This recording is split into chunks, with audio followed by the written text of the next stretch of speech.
Hello and welcome back to our channel, where we break down tricky grammar rules to make English easier for you.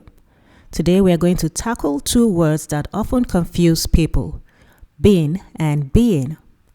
By the end of this video, you will be a pro at knowing when and how to use these words in your conversations and writing. Before we dive in, don't forget to hit that subscribe button, give us a thumbs up, and click the notification bell so you never miss out on any new content. Let's start with been.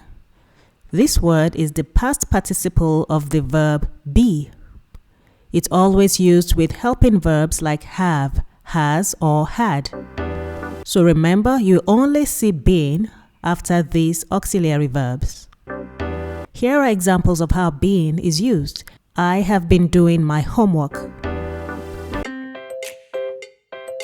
I have been to the store.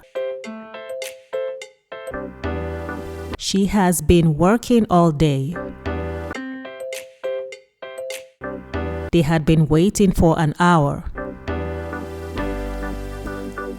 So remember, been is always used after the verbs have, has, or had.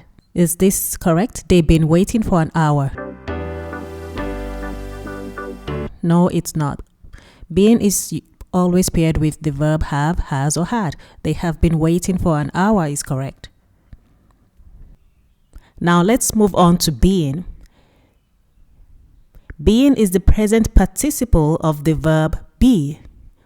You will often see it used with is, am, are, was, or were. Examples of how being is used. He is being very helpful today. The project is being completed as we speak. They are being too loud in the library.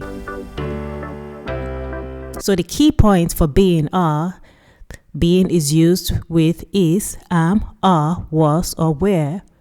It describes an or behavior.